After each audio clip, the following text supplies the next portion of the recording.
Guys. Okay, so I went out and got the CoverGirl True Blend Matte Made foundation, and we are going to use it. My face is cleaned and it's lotioned and primed and it's ready to go. So we're just going to throw it on. We're going to see how it reacts, and yeah, we'll go from there. Let me get my tools out.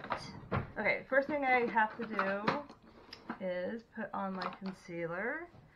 So yeah, let's go all in. I always put my concealer on first.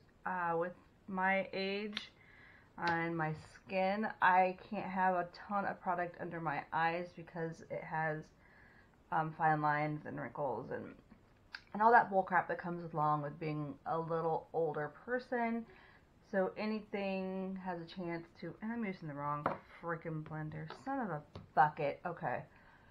Jeez, Hillary, wake up. It's too early for this BS. Okay, so then anyway, I have to put concealer on, and then I go in with my foundation, and I blend my foundation under the sides, but I don't go up into it. So that's what I do. I know it's a little different. I know people are like, you're not doing it right. Well, guess what? This is how I have to do it because I don't have a choice. My skin is not 20 years old anymore. Sorry, 20-year-olds. It's not. Everything falls. Everything looks like garbage. So this is the best way for my skin. That's what I think. With makeup and applications, if it works for your skin, just do it that way. You don't have to do it like everybody else.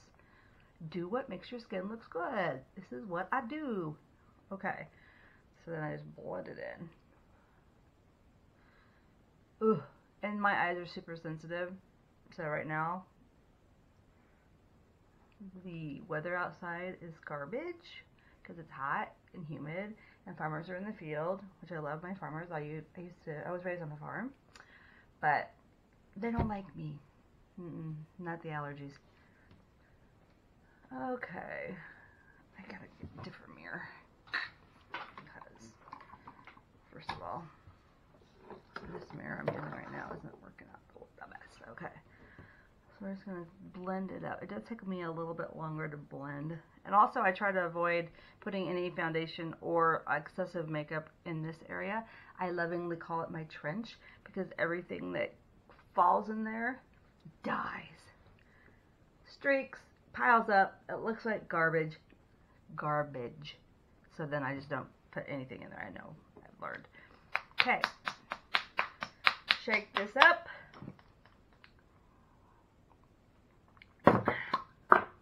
Squirt it. Use the actual blender. Yes, it is clean. It's just I wash my brushes and my sponges once a week. Thank you very much. And let's go in. Let's see what this is like. There's no smell.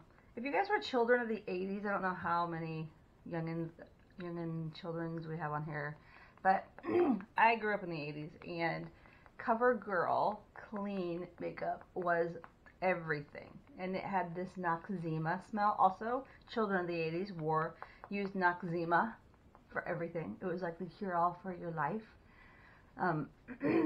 So yeah. Okay, first thoughts. It's going on very sheer. It's not very heavy at all, which I wasn't expecting that because it's a matte apparently, and I got this at Walgreens, and they didn't have the 40 or 50 shade range, but they do break it out within the undertone. So I'm a cool undertone, so I got this one, and this one is L60. So me just beating this in right now, I do not consider this a matte. Like, first off, mattes are usually super heavy and super thick. That's what my experience with them. I'll take a brush and blend this out. But I don't really see how this is a matte.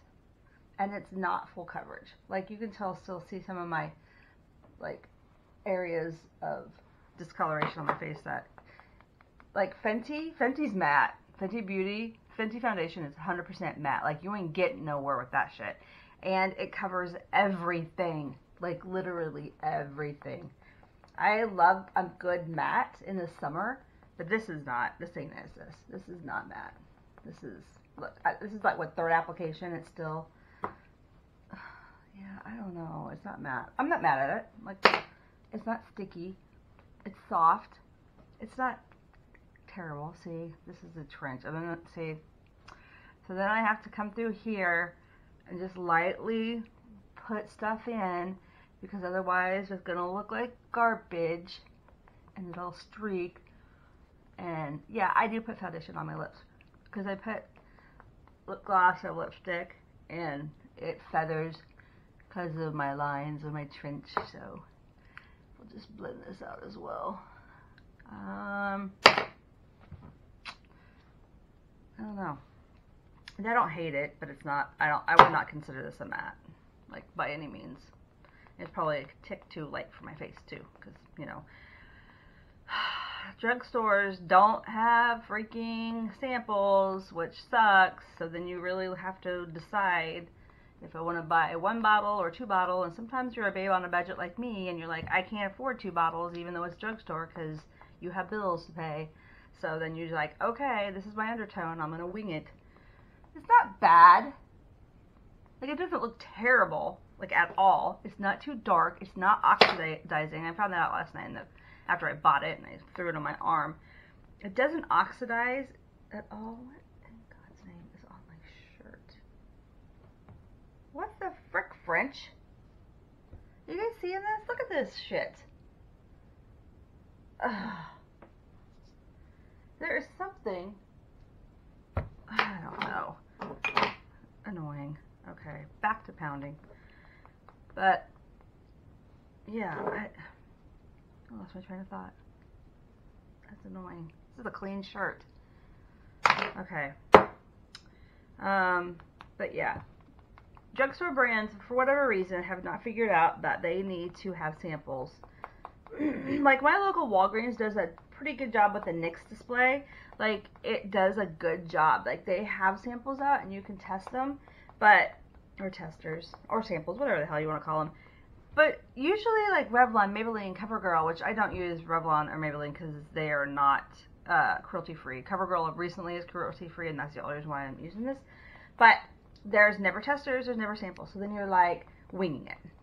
And it sucks if you really get the wrong color, because then you're stuck with it, or when you take it back to get a different color, and you're still going to have to wing it because you can't put it on your arm to test it, or your neck, or wherever the heck you decide to test it. So it's on. It's not matte.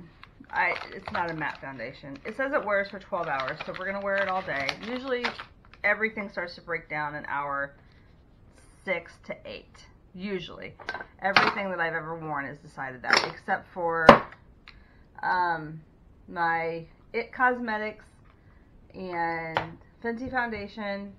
What's the other one? There's another one that doesn't break down. That's really good. I can't remember off the top of my head, but most of my products that I've worn break down. They fall in my pores because I have large pores right here. That's just how it is. By the way, I have been using this for 2 weeks, and this stuff is amazing. It is great. I love it. For $8, this stuff makes your face feel so soft. It has actually lightened some of my dark spot areas. It doesn't really tighten my pores because nothing does that. But if you're looking for a good toner and you want to like have a softer face and you don't mind tingling, because it is always a tingling sensation because it has like acids in it, but fruit acids. This is it. This is really good. It's only $8 and I really, really like it. I got half of it done.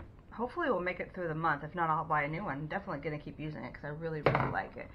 For a dupe, I think it works really good. Okay, so we have it on. So I guess we're going to bake now.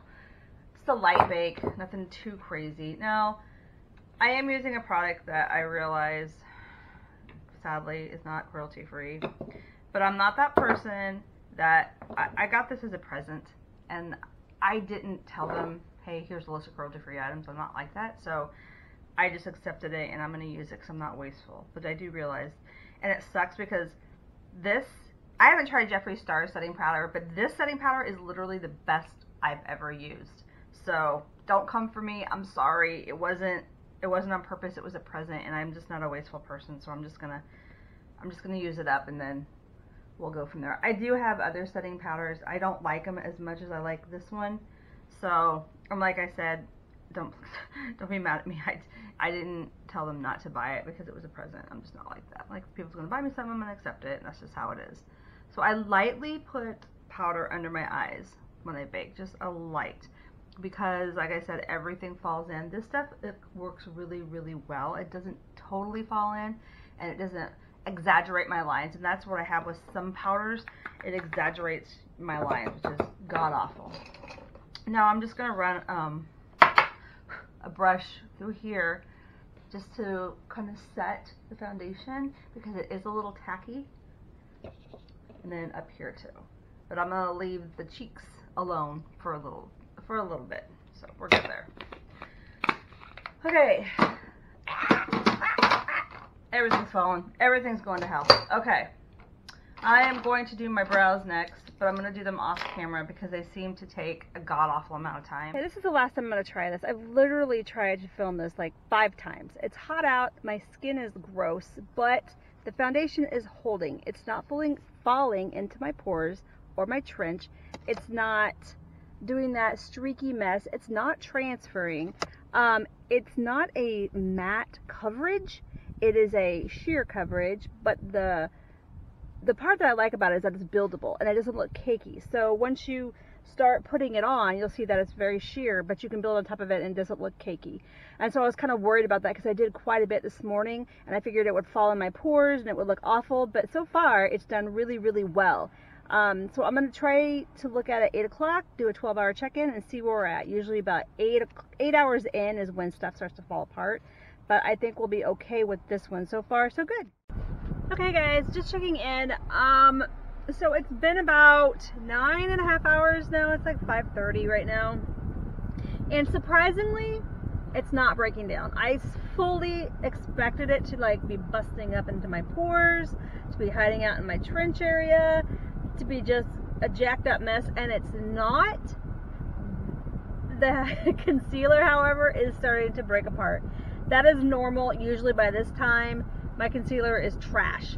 So for the foundation to last longer than the concealer is a win. I really, really do like this. I will probably be wearing this foundation every day. So yeah, I'm really happy with it. I will wait another couple more hours to check in, because I'm in and out of a car and doing the normal life wear and tear. But yeah, so far so good. Okay, so it's been 12 hours now. So I'm impressed with it. I don't have any breakdown. It actually is just now right here starting to break down a tiny bit. My concealer broke down about hour 8. It usually never lasts past 8 hours. But the foundation is just now starting to split apart a little tiny bit on the sides, a little bit on the chin, but nothing on the forehead. But right here, there's always that little, my wrinkly, deep crevices right there. They always fall in there, and that happened about hour 8. And that's pretty normal for foundation, but for the most part, it has stayed on my face and has been soft and smooth, hasn't ran, hasn't smeared, hasn't transferred onto anything. It's literally just been a perfect foundation day. So let's go over it again. CoverGirl True Blend Matte Made. I'm still not convinced it's a matte. It's a sheer foundation. It is buildable coverage. It doesn't, in order for it to be, for me, full coverage matte is dry and you can't see anything. But this is a dry-ish, buildable sheer finish. It's not really matte. And I'm not mad at that, because in the summertime I will wear a matte, but sometimes I just don't like the heaviness, because when it gets really hot out and you sweat, and I live in an area that is very humid in the summertime, and when you have a matte plus powder plus bronzer, it literally just makes your face look like a piece of cake, and it's just disgusting. But this has literally been amazing. Yeah, I'm not sure if the color 100% is mine yet. I'll probably wear it a couple more times and decide I might buy another color, maybe a shade darker. It's a good shade. I just don't know if it's too ashy. I don't know. It's a good shade for now, but if I get any kind of a tan or if my face gets any more color to it, it's not going to be a good shade. So I might have to think about that, you know, in a couple of days when I'm out in the sun, I'm walking around, I have my sunscreen on, how much sun I'm actually going to get on my face. So then I would have to change the color out. But other than that, I really, really enjoy this. I think it's a great sheer, soft matte foundation. It's at the drugstore. It's very affordable. Like I said, I got mine at Walgreens, and yeah, I'm real happy with it. I'm surprised. I didn't think I would be as happy with it as I thought I would be. I can't even talk. It's at the end of the night, and I'm just like, whoa. But yeah, so in a couple of days, I will have my Urban Decay new concealer video up. I'm going to do a wear time test with that. It'll probably be on Saturday, maybe. But yeah, I'll have my results of that one too. That's supposed to be 24 hours. I can tell you right now, concealer for me never lasts 24 hours. I don't care what brand it is. I don't care if it says 16, 12, 24 is stretching it. So I'm going to see if their concealer is 24 hours. I'm doubting it, but I will give it a whirl. So, as always, guys, if you like this video, if you like me, make sure you subscribe. And if you really like my videos, ring the bell. And every time I upload, you'll be notified. And have a good night.